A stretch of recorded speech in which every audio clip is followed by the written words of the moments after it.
بسم الله الرحمن الرحيم إذا زلزلت الأرض زلزالها وأخرجت الأرض أثقالها وقال الإنسان ما لها يومئذ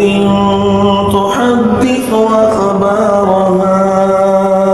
بأن ربك أوحى لها يومئذ